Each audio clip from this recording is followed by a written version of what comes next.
Welcome Wargamers, this is Doug with 2+ Stuff, and today we're digging into the lore of the Nighthaunts. Now this is a faction that has been requested by a few people kind of in the peripherals, not a dedicated, can you give me lore about this, but here's the thing is so many sub-factions in Death can take Nighthaunt now that I think they really deserve some time in the sunlight.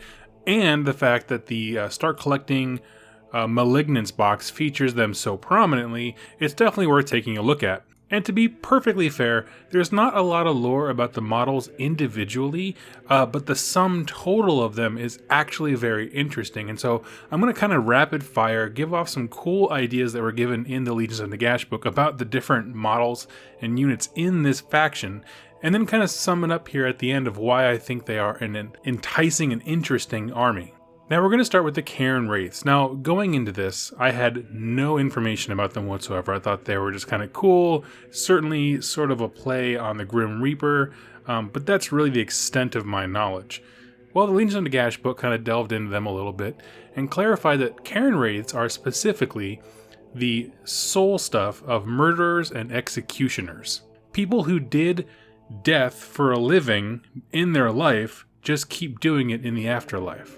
Now we're going to touch on why I find that so interesting later on, but there's a stark difference between murderers and executioners. One does the action for justice, and the other one does it for pleasure or something like that. Like the murderers do it for various reasons, but nothing quite like the justice dispensed by an executioner. Moving on to the Banshees, which actually I recall were mentioned in one of the earlier Realmgate War series. I believe it was in the Realm of Metal. An army came into a town that was haunted, and a Banshee had the name, I think she was a maiden of something. They gave her a very specific name. She wasn't a character per se, but she was in that story. And Banshees represent angry spirits that were betrayed during their lifetime. This anger and this desire for retribution keeps them tethered to the mortal realms. And that kind of rage acts like an anchor. And because of this, they often dwell in the site of the betrayal, wherever they were stabbed in the back, or also their homes. And these sort of act more as your traditional haunted location type things. They do have their Banshee scream, which is pulled out in their lore, that when they appear, they tend to scream in such a way that it just makes people's skin crawl and just instantly kill them. But all in all, very cool. Now the next unit we have here is the Hex Raids. Now, very, very little lore about these guys. But to put it simply, they were really great knights when they were living, like knights on horseback and things like that. They were struck down during one of their charges, and to make up for that, they keep pursuing the enemy even after they're dead. There's this motivation and this drive. Now, there's not a lot of character given to them because frankly the space is there for you to design your own. They're a little bit faceless like units tend to be instead of heroes, but they are really cool. They just have a great look to them. I like the idea of people doing what they do in life after life, right? That like Nagash or some vampire lord or something like that sees a mortal doing like this amazing thing in life and then just gives them the opportunity to keep doing it. And I don't feel like that was ever really touched on before. It might have been hinted at in some of the older Warhammer Fantasy Battle books, but this really doubles down on the fact that like the things that we do in life can reverberate afterwards, and that's a really cool theme. Now the next unit up is the Black Coaches, and so what these really are, we've already covered Soulblight, and if you haven't, go ahead and check out the video on my channel for that. But a Black Carriage is functionally a funeral carriage for vampires. We mentioned in the Soulblight video, it's very hard to kill a vampire. It requires almost entire bodily destruction. And let's say a fragment of them, like maybe the upper torso or something like that, survives. The will and the magical death power is still tied to that body no matter how much of it is left. They're able to preserve themselves in their will and their kind of sentience with necromantic energy. So what it does is it extends its will, it gets its minions to collect whatever remnants of it there are, put it in a black coach. He commands a Charon Wraith to be the driver, basically. And even though he's driving, that entire unit is kind of governed by the sheer willpower of the Vampire Lord in the casket in the back. And at this point, he really only has one option, and that is to keep increasing the amount of death magic he has to prolong his life. So to that end, they seek out battle, because in the act of killing people, energy is released upon their death that he then feeds and then redistributes. He uses his willpower, and then just the cycle continues of making troops to kill people fuel him, and then the cycle just kind of goes back over and over and over again. While not specifically a vampire model, I think it's great that they included the Soulblight units, lore-wise, into this army, because I think it really ties those two together in a really fun and interesting way.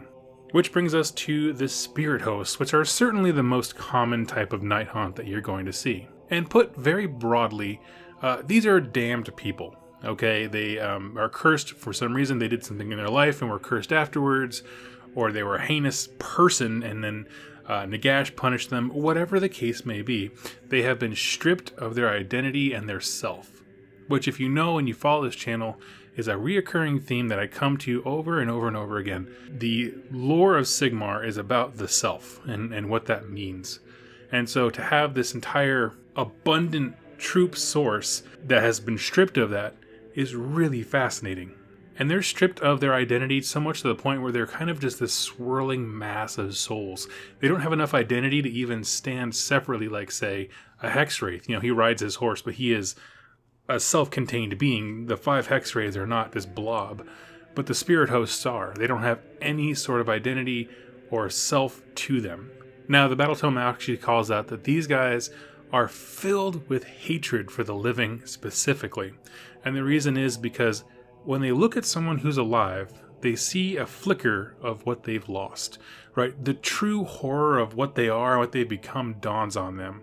When they look at someone who has an identity and a personality and a being, and they look at themselves, who are just this swirling mass of nobodies, it's enraging, right? It's just whatever they did, because they probably don't remember, to achieve where they're at now, fills them with anger, and that's a great, great tool for motivation. And really, those are all the units that we have. It's a very short section of the Legions of Nagash book, but I wanted to cover it because, first of all, you're going to be seeing a lot of these guys in the tabletop. Up until the most recent sort of battle tomes, Games Workshop, when they released Age of Sigmar, went a very different direction where they shattered big armies into a bajillion little sub-factions, and Nighthaunt was a strange one because you didn't have the building blocks of an army. You just had really cool models, but no way to really put them together. The General's Handbook 2017 gave us allegiance abilities for them, and you can still use those. It's very valid, where it gives the Charon Wraiths and the Banshees pseudo command abilities and pseudo magic to summon the army. Very fascinating rules. Go check them out. But with Legions of Nagash, which doesn't negate the General's Handbook ones, but kind of supersedes it in terms of what you want to do with the army, really opened up a lot of doors, because for the longest time they were like this weird, strange, isolated sub-faction, but now that you have the legions and things like that, with the different Mortarchs, really opened up a lot of options, narratively speaking, to have these guys work with other types of undead armies and still maintain like this cohesion narratively. And the Nighthaunt provide a big storytelling toolbox for all kinds of things. Let me just run through a few ideas here. As I touched on before, Charon Wraith being an executioner and a murderer are two very different things. One dispenses justice, and the other one can murder for a myriad of reasons. And a question that you can ask yourself to develop your army's lore is, why is this Charon Wraith leading them?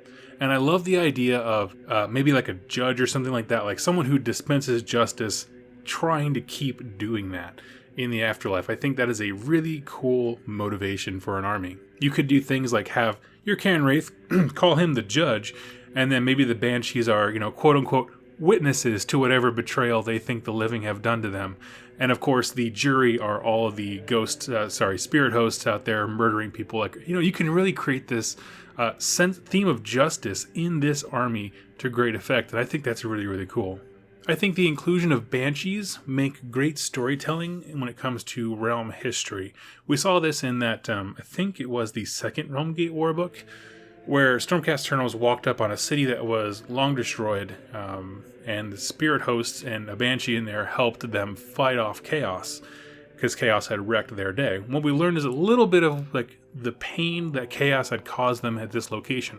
My reason in saying this is, say you wanted to have a one-off battle or a campaign or anything like that, if you as the death player say, okay, we're playing in this city, this handmaiden was betrayed by blah, blah, blah, and you set the scene, it creates a mini narrative, right? You've chosen a location, a finite location to have this battle, and there's a history in that city, and there's reasons why these undead are unique to there and do this type of warfare, right? What happened at this place? Why was the betrayal like a thing? I mean, there's all different reasons for people betraying each other. And so it's the perfect device for storytelling on a geographical level. This place is haunted because of this thing, right? All the other leaders and things like that are very fluid. They all tend to transport places, but it specifically calls out that Banshees tend to haunt specific places. So use that to your advantage when you're making a narrative. And the last little example I want to pop out here is the Black Coach, right? Who was this vampire that's stuck inside the casket? What was he trying to achieve? Who's the driver? Is the driver an executioner or a murderer? Is the coach bringing him somewhere? Not just a matter of survival, but, is he trying, say he's in Realm of Fire, because remember, these guys are everywhere. Is he trying to ride his way back to the Realm of Death to get enough death magic to heal? I mean, there's all kinds of cool stories to be told with this army, right? There's not much lore for them specifically, but they add the building blocks and the fodder for world and warband building. These little bits and snippets of information that we get about them, they add motivation and obstacles to make great stories. If your vampire was a fair and noble vampire who led his people well, but were attacked by chaos, now he's destroyed, and he's trying to get back to the Realm of Death to heal up so he can take Nagash's justice back to them, right? That paints him as a good guy trying to go from point A to point B, a very clear objective, and anyone who gets in his path is just an obstacle. That's what stories are made of, motivations and obstacles. If your Banshee haunts a place because a Nurgle warband came in and one of her, servants betrayed them and let them in through the gate or something like that, like that's a reason for these things to be happening. So she wants to go and hunt out that servant who's become a Nurgle follower, or, those kinds of great stories. So don't downplay the importance of these guys just because they don't have the biggest section in the book. They really act as great fodder and backdrop for some of the most epic stories in the Mortal Realms. And folks, that is my take on the Nighthaunt, a sub-faction within the Legions of Nagash battle tome. If you have an Age of Sigmar lore question you'd like answered, go ahead, click subscribe, and leave it in the comments down below. I read every single comment and respond to as many as possible, using them all as inspiration for future videos. And if you'd like to support the channel in a more personal way, you can head on over to the 2+ Tough store, the link down below, and pick up a Realm of Death gaming mat. These are custom designed and made them myself. I made a limited quantity. I'm not going to get into the mat business myself, but they look absolutely stunning and are perfect for the Malign Portents campaign that we're rolling into here real soon. In addition to that, I'm also doing a 5K giveaway. It's also in the links down below, where you just click this link and sign up to you get entered into a raffle to get $100 of Games Workshop store credit. And once I hit 5K, I'm going to randomly pick someone from that list, and we'll get that in your hands. And if you don't want to participate in either of those ways, that's perfectly fine. I completely understand. I am just so thankful that you spent some time with me here today, and I look forward to seeing you in my next lore video. Thank you so much for watching, and happy wargaming.